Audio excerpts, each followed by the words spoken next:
ನಮಸ್ತೆ ನನ್ನ ಪ್ರಿಯ ವೀಕ್ಷಕರೇ, ನಮ್ಮ ಲಕ್ಷ ಚಾನಲ್ಗೆ ಸ್ವಾಗತ. ವೀಕ್ಷಕರೇ, ಇವತ್ತು ನಾವು ನೋಡ್ತಿರೋ ಅಂಥದ್ದು ಕೆಲವೊಂದು ತಂತ್ರಗಳನ್ನ ಮಾಡಿಕೊಂಡಾಗ ನಮ್ಮ ಕಷ್ಟಗಳನ್ನ ಯಾವ ರೀತಿ ಪರಿಹಾರ ಮಾಡ್ಕೋಬೇಕು. ದೊಡ್ಡದಾಗೇ ಮಾಡ್ಕೋಬೇಕು ಅಂತಲ್ಲ, ಚಿಕ್ಕ ಚಿಕ್ಕ ಮಂತ್ರಗಳು ಕೂಡ ನಿಮ್ಮ ದೊಡ್ಡ ಕಷ್ಟನ ದೂರ ಮಾಡಿಬಿಡುತ್ತೆ ಅಂತ ಒಂದು ಅದ್ಭುತ ಮಂತ್ರಗಳಿರುತ್ತೆ. ಕೆಲವೊಂದು ವಿಶೇಷವಾಗಿ ಮೂಲಿಕೆಗಳಿಂದ ಕೂಡ ನಾವು ತಯಾರು ಮಾಡ್ಕೋಬೋದು. ಅಂಥ ಒಂದು ವಿಶೇಷ ನೋಡೋಣ ಇವತ್ತು. ಮತ್ತು ಇನ್ನು ಕೆಲವ್ರಿಗೆ ಭಾಳ ದಿವಸದಿಂದ ಯಾವುದೋ ಒಂದು ಸಿದ್ಧಿ ಮಾಡ್ತಾಯಿದ್ವಿ ಅಥವಾ ಮಂತ್ರಗಳು ಹೇಳ್ಕೊಳ್ತಾ ಇದ್ದೀವಿ ಅಂತ ನೀವು ಅಂದ್ಕೊಳ್ತಾ ಇರ್ತೀರ, ಮಂತ್ರಗಳು ಹೇಳ್ಕೊಳ್ತಾ ಇರ್ತೀರ.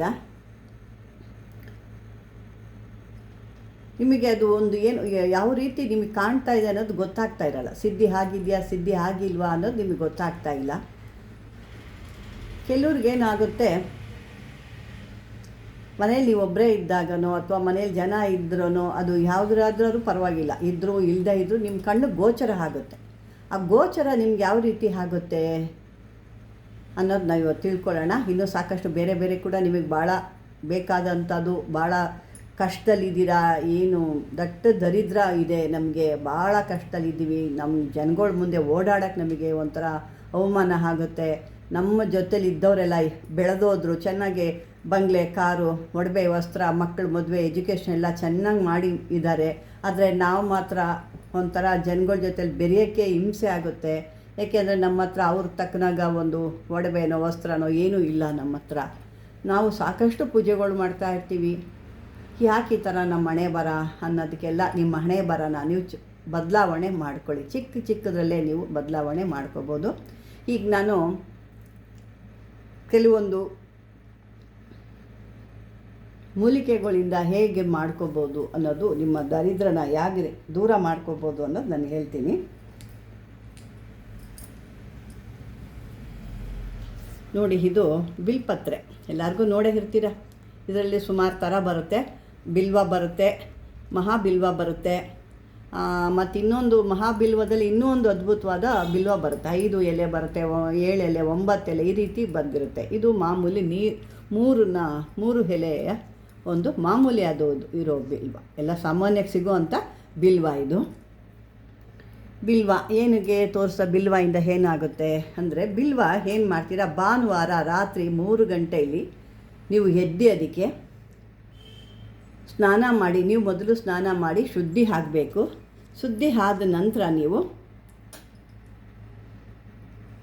ಹೋಗಿ ಅಂದರೆ ನೀವು ಇದೆಲ್ಲ ನಾನು ಮೊದಲೇ ಅದಕ್ಕೆ ಕೆಲವೊಂದು ವಿಡಿಯೋದಲ್ಲಿ ಹೇಳಿದ್ದೀನಿ, ನಿಮ್ಮ ಒಂದು ಮನೆಗಳಲ್ಲಿ ಒಂದು ಪಾಟ್ಗಳಲ್ಲಿ ಬೆಳೆಸ್ಕೊಳ್ಳಿ.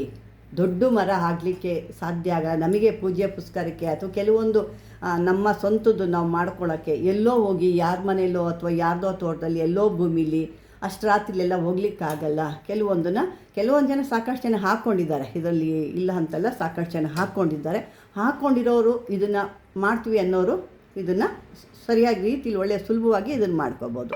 ಇದು ಅಷ್ಟು ರಾತ್ರಿ ಎದ್ದು ನೀವು 3 ಗಂಟೆ ರಾತ್ರಿ ಎದ್ದೊಳ್ಬೇಕು. ಎದ್ದು ಸ್ನಾನ ಗೀನೆಲ್ಲ ಪೂಜೆ ಮಾಡಿ ಹೋಗಿ ಆ ಒಂದು ಗಿಡಕ್ಕೆ ಕಂಕಣ ಕಟ್ಟಬೇಕು. ನೀವು ಒಂದು ಅರಿಶಿನ ಕೊಂಬು ತೊಗೊಂಡು ಅರಿಶಿನ ದಾರದಲ್ಲಿ ಅದಕ್ಕೆ ಹೋಗಿ ನೀವು ಕೇಳ್ಕೋಬೇಕು, ನಮ್ಮ ಕಷ್ಟಗಳೆಲ್ಲ ದೂರ ಮಾಡೋ ದೇವರೇ, ನಿನ್ನ ಒಂದು ಬೇರನ್ನ ನಾನು ತೊಗೊಂಡು ಹೋಗ್ತಾ ಇದ್ದೀನಿ, ನಮ್ಮ ದಾರಿದ್ರ ನಮ್ಮ ದುಃಖ ಎಲ್ಲ ಹೋಗಿ ನಮಗೆ 10 ಜನ ಜೊತೆಯಲ್ಲಿ ಸಮವಾಗಿ ಬದುಕೋ ರೀತಿ ಒಂದು ಬಾಳನ್ನ ಕೊಡು ಅಂತ ಕೇಳಿಕೊಂಡು ನೀವು, ಅಂದರೆ ಹಿಂದಿನ ದಿವಸನೇ ಹೋಗಬೇಕು. ಹಿಂದಿನ ದಿವಸ ಹೋಗಿ ಆ ಜಾಗ ಎಲ್ಲ ಸ್ವಚ್ಛ ಮಾಡಬೇಕು. ನೀವು ಹೊರಗಡೆ ಹೋಗಿ ಮಾಡ್ತಿರೋ ಅಥವಾ ನಿಮ್ಮ ಮನೇಲಿ ಮಾಡ್ಕೊತಿರೋ ಅದು ನಿಮಗೆ ಸೇರಿದ್ದು. ನಿಮ್ಮ ಮನೇಲಿ ಮಾಡಿಕೊಂಡ್ರೆ ಪಾಟಲ್ಲಿ ಏನಾದ್ರು ಹಾಕ್ಕೊಂಡಿರ್ತೀರ ಅಂದರೆ ಅಲ್ಲೇ ಸ್ವಚ್ಛ ಮಾಡಿ ನೀರು ಹುಯ್ದು ಅದನ್ನು ತಂಪು ಮಾಡಿಕ್ಕಿರಿ. ರಾತ್ರಿಲಿ ಹೋಗಿ ನಿಮ್ಮ ಮನೇಲೇ ಆದರೆ ಇನ್ನೂ ಒಳ್ಳೆಯದು, ಯಾರೂ ಹೇಳೋರಿಲ್ಲ ಮತ್ತು ಯಾರೂ ನಿಮ್ಮನ್ನು ಡಿಸ್ಟರ್ಬ್ ಮಾಡೋರು ಕೂಡ ಇರಲ್ಲ, ಯಾರೂ ಕೇಳಲ್ಲ. ನಿಮ್ಮ ಮನೆ ನೀವೇ ಆಗಿರೋದ್ರಿಂದ ಯಾರೂ ನಿಮಗೆ ನೋಡ್ತಾರೆ ಅಂತನೋ ಅಥವಾ ಏನೋ ಅಂದ್ಕೊಳ್ತಾರೆ ಅನ್ನೋದು ಏನು ಭಯ ಇರಲ್ಲ. ಹಾಗಾಗಿ ನೀವೇನು ಮಾಡ್ತೀರಾ, ಇದನ್ನು ಇನ್ನೊಂದು ದಿವಸನೇ ಹೋಗಿ ನೀವು ಅಲ್ಲೆಲ್ಲ ಕ್ಲೀನ್ ಮಾಡಿ ನೀರು ಹಾಕಿಬಿಟ್ಟು ಅರಿಶಿನ ನೀರು 1 ಚೊಂಬು ಕೂಡ ಹಾಕಿಬಿಟ್ಟು ಕಂಕಣ ಕಟ್ಟಿ ಬಂದಿರ್ತೀರ. ಬೆಳಗ್ಗೆ ಹೋಗಿ ಅರ್ಧ ರಾತ್ರಿಲಿ ಹೋಗ್ಬಿಟ್ಟು ಅದಕ್ಕೆ ಮತ್ತೊಮ್ಮೆ ಧೂಪ ದೀಪ ತೋರಿಸ್ಬಿಟ್ಟು ನೀವು ಅದನ್ನು ಆ ಒಂದು ಬೇರನ್ನ ಕಿತ್ಕೊಂಬರಬೇಕು.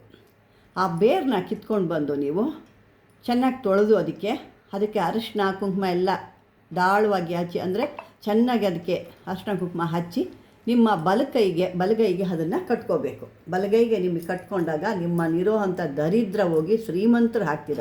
ನಿಮ್ಮ ಆ ಒಂದು ಏನು ಕಷ್ಟ ಇದೆ ಹೋಗಿ, ನೀವೇನು ಕನಸು ಕಾಣ್ತಿದ್ದೀರಾ, ನೀವೇನು ಆಗಬೇಕು ಅಂದ್ಕೊಂಡಿದ್ದೀರಾ ಅದು 100% ಆಗುತ್ತೆ. ಇದು ಒಂದು ಅದ್ಭುತವಾದಂಥ ರೆಮಿಡಿ ನಿಮಗೆ. ಇದು ಕಷ್ಟದಲ್ಲಿ ತೀರಾ ಕಷ್ಟ, ನಮಗೆ ಹೇಳ್ಕೊಳ್ಳೋಕ್ಕೆ ಆಗಲ್ಲ, ಹೊರಗಡೆ ಹೋಗೋಕ್ಕೆ ಕೂಡ ಅವಮಾನ ಆಗುತ್ತೆ. ಯಾಕೆಂದರೆ ಒಳ್ಳೆ ಬಟ್ಟೆ ಇದೆಲ್ಲ ಇಲ್ದಿರೋ ನಾವು ಹೊರಗಡೆ ಕೂಡ ಯಾವ ಫಂಕ್ಷನ್ ಕೂಡ ಹೋಗಲ್ಲ, ಆ ಸ್ಥಿತಿಲಿ ನಾವು ಇದ್ದೀವಿ ಅನ್ನೋರು ಇದನ್ನು ಮಾಡ್ಕೊಳ್ಳಿ, ಅದ್ಭುತವಾಗಿ ನಿಮಗೆ ಕೆಲಸ ಆಗುತ್ತೆ. ಇನ್ನೊಂದು ಏನಪ್ಪ ಅಂತಂದರೆ, ಕೆಲವರು ಪೂಜೆಗಳು ಮಾಡ್ತಾ ಇರ್ತೀರ, ಸಾಕಷ್ಟು ದೇವತೆಗಳು ಮಂತ್ರಗಳು ಸಾಕಷ್ಟು ಹೇಳ್ಕೊಳ್ತಾ ಇರ್ತೀರ, ಆದರೂ ನಿಮಗೇನು ಅದು ಪ್ರಯೋಜನಕ್ಕೆ ಬರ್ತಾ ಇರೋದಿಲ್ಲ, ಏನು ನಮಗೆ ಅದ್ರ ಬಗ್ಗೆ ಯಾವುದೇ ಒಂದು ಸುಳುವು ಇಲ್ಲ ಅಂತ ನೀವು ಅಂದ್ಕೊತಾ ಇರ್ತೀರ. ಆದರೆ ಇದನ್ನು ಇವತ್ತಿಂದ ನೀವು ಒಂದು ಸೂಕ್ಷ್ಮವಾಗಿ ಗಮನಿಸಿ. ನೀವು ಓಡಾಡ್ತಿದ್ರೇನೋ ಅಥವಾ ಕೂತ್ಕೊಂಡಿದ್ರೇನೋ ಎಲ್ಲೋ ಒಂದು ಸೈಡಲ್ಲಿ ಹಾವು ಹೋದಂಗೆ ಆಗುತ್ತೆ. ನಿಮಗೆ ಒಂದು ಸಣ್ಣ ಮರಿ ಥರನೋ ದೊಡ್ಡದೋಗೆ ಒಂದು ನಿಮ್ಮ ಕಣ್ಣಿನ ಕೊನೆಯಲ್ಲಿ ನೀವೆಲ್ಲೋ ಒಂದು ಟೇಬಲ್ ಮೇಲೆ ಕೂತ್ಕೊಂಡು ಬುಕ್ಸ್ ಓದ್ತಿದ್ದೀರಾ ಅಥವಾ ಟಿ ವಿ ನೋಡ್ತಿದ್ದೀರಾ, ಬುಕ್ಸಿಗೆ ಯಾರೂ ಓದಲ್ಲ ಬಿಡಿ, ಟಿ ವಿ ನೋಡ್ತಾ ಇದ್ದೀರಾ ಅಂದಾಗ ಅಲ್ಲೆಲ್ಲೋ ಒಂದು ಸೈಡಲ್ಲಿ ನಿಮಗೆ ಏನೋ ಒಂದು ಹಾವು ಹೊರದಾಡ್ದಂಗೆ ನಿಮ್ಮ ಕಣ್ಣು ಕಾಣಿಸುತ್ತೆ. ನೋಡಿದಾಗ ಅಲ್ಲೇನೂ ಕಾಣೋದಿಲ್ಲ. ಇದೇ ರೀತಿ ಅಥವಾ ನೀವೆಲ್ಲೋ ಒಂದು ಮಾಮೂಲಿ ಈಚೆ ಕೂತ್ಕೊಂಡಿದ್ದೀರಾ, ಅಲ್ಲಿ ಕೂತ್ಕೊಂಡಾಗ ಅಲ್ಲೇ ಎಲ್ಲೋ ಓಡಾಡ್ದಂಗೆ ಆಗುತ್ತೆ ನಿಮಗೆ. ಅಲ್ಲೆಲ್ಲೋ ಒಂಥರ ಫಾಸ್ಟಾಗಿ ಓದಂಗೆ ಆಯಿತು, ಇಲ್ಲಿ ಓದಂಗೆ ಆಯ್ತಲ್ವ ಅಂತ ತಿರುಗಿ ನೋಡಿದಾಗ ಅಲ್ಲಿರೋದಿಲ್ಲ. ಹಿಂಗೆ ನಿಮ್ಮ ಸುತ್ತಮುತ್ತ ಅದು ನಡೀತಾನೆ ಇರುತ್ತೆ ನಿಮಗೆ. ಅಂದರೆ ಇದು ಒಂದು ದಿವಸ 2 ದಿವಸ ಸಾವಿರಾರು ನೂರಾರು ವರ್ಷಗಳು ಅಂತಲ್ಲ ಅಲ್ಲ, ಇದು ಸುಮಾರು ಒಂದು ಅಷ್ಟು ವರ್ಷಗಳಿಂದ ನಿಮಗೆ ಒಂದು 5 ವರ್ಷನೇ ಇರ್ಬೋದು, ಕೆಲವ್ರಿಗೆ ಅರ್ಥನೇ ಆಗದೆ ಒಂದು 10 ವರ್ಷ ಕೂಡ ಕಳೆದಿರ್ಬೋದು, ಇಲ್ಲ ಒಂದು 5 ವರ್ಷ ಕಳೆದಿರ್ಬೋದು, ಇಲ್ಲ ಕೆಲವ್ರಿಗೆ ಈಗ 1 ವರ್ಷ 2 ವರ್ಷದಿಂದ ಕೂಡ ಶುರು ಆಗಿರ್ಬೋದು. ಅದನ್ನು ನೀವು ಅಂದ್ಕೊತೀರ, ಅಯ್ಯೋ ಏನೋ ಭ್ರಮೆ ನನಗೆ, ಅಥವಾ ನನ್ನ ಕಣ್ಣೇನೋ ಪ್ರಾಬ್ಲಮ್ ಆಗಿದೆ, ಏನೋ ಹಿಂಗೆ ತಿರುಗಿ ನೋಡಿದ್ರೆ ಹಿಂಗೆಲ್ಲ ಹಾವು ಹೊರದಂಗೆ ಆಗುತ್ತೆ, ನೋಡಿದ್ರೆ ಏನೂ ಕಾಣಲ್ವಲ್ಲ ಅಂತ ನೀವು ಅಂದ್ಕೊತೀರಿ. ನನ್ನ ಭ್ರಮೆ ಇದು ಏನೋ ಅಂತ ನೀವು ಅಂದ್ಕೊತೀರ. ಮತ್ತು ಇನ್ನು ಕೆಲವ್ರಿಗೆ ನಾವು ಈ ಕಡೆ ಬಂದಾಗ ಆ ಕಡೆ ಹೋದಾಗ ಏನೋ ಒಂಥರ ಹೋದಾಗ ಯಾರೋ ಸರ್ಕಂತ ಈ ಕಡೆ ಬಂದಂಗೆ ಯಾರೋ ಒಬ್ಬ ಒಟ್ಟಲ್ಲಿ ನಮ್ಗೆ ಅನಿಸುತ್ತೆ, ಫೀಲ್ ಆಗುತ್ತೆ. ಅದು ಯಾರೋ ನಮ್ಮ ಹಿಂದೆ ನಿಂತಿದ್ದಂಗೆ ಇದ್ದಾರೆ, ಯಾರೋ ಇದ್ದಾರೆ ಅನಿಸುತ್ತೆ, ನನ್ನ ಮನಸ್ಸಿಗೆ ಏನೋ ಅನ್ನಿಸ್ತಾ ಇದೆ ಅಂದರೆ ಹೇಳೋಕ್ಕಾಗಲ್ಲ. ಹೇಳೋಕ್ಕೋದ್ರೆ ಏನು ನೀನು ಹುಚ್ಚಿ ಆಗಿಬಿಟ್ಟಿದ್ಯಾ, ಏನಿದೆ, ಯಾರಿದ್ದಾರೆ ಇಲ್ಲಿ ಅಂತ ಹೇಳ್ತಾರೆ. ಅವ್ರಿಗೆ ಗೊತ್ತಿಲ್ಲ, ಅಂದರೆ ನಿಮಗೆ ಅದು ಅನುಭವ ಆಗ್ತಾ ಇರುತ್ತೆ.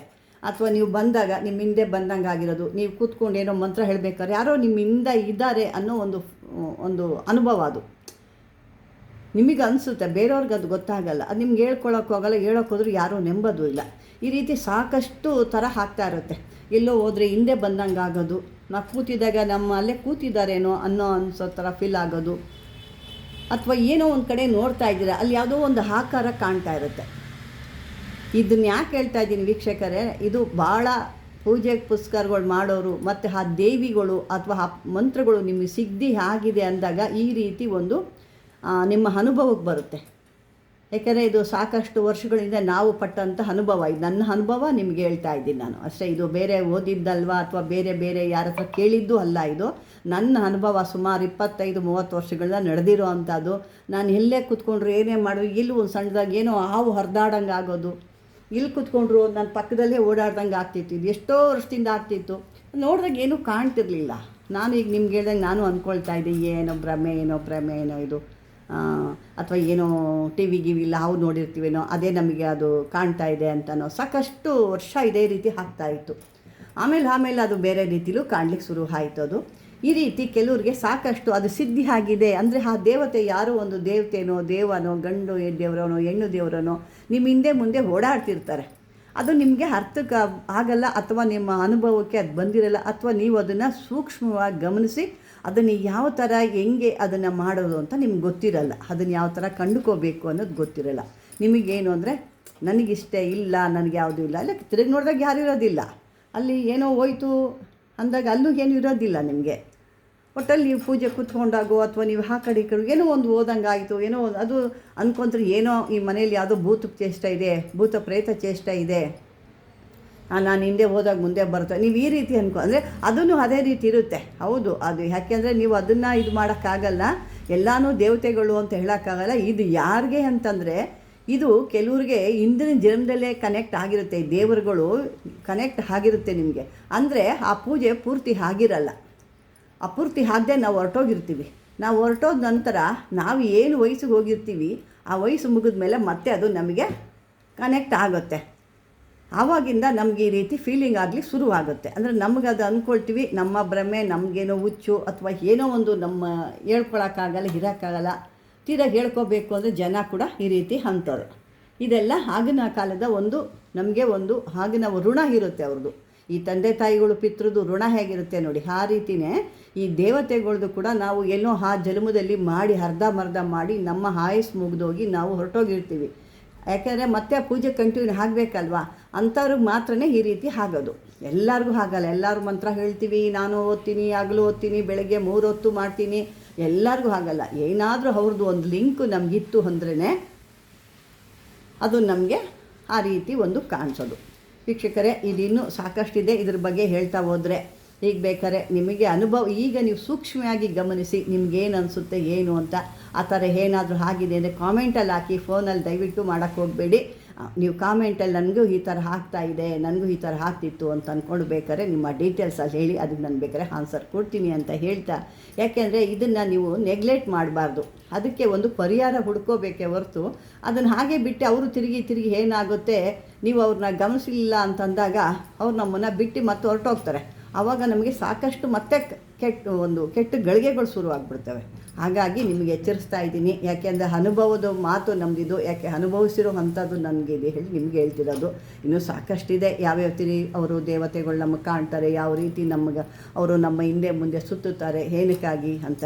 ಅದೇ ಈಗ ಎರಡು ಥರನೂ ಇರುತ್ತೆ. ಒಂದು ಕೆಟ್ಟದ್ದೂ ನಮ್ಗೆ ಈ ರೀತಿ ಕಾಣಿಸುತ್ತೆ. ಅಂದರೆ ಅದು ಕೆಟ್ಟದಿದ್ದಾಗ ಒಂಥರ ಭಯ ಸ್ಟಾರ್ಟ್ ಆಗುತ್ತೆ ಮನಸ್ಸಲ್ಲಿ. ಏನೋ ಒಂದು ಭಯ, ಯಾವುದೋ ಒಂದು ಕೆಟ್ಟದಿದ್ದು ಅನ್ನೋದು ನಮಗೆ ಸ್ಟಾರ್ಟ್ ಆಗುತ್ತೆ.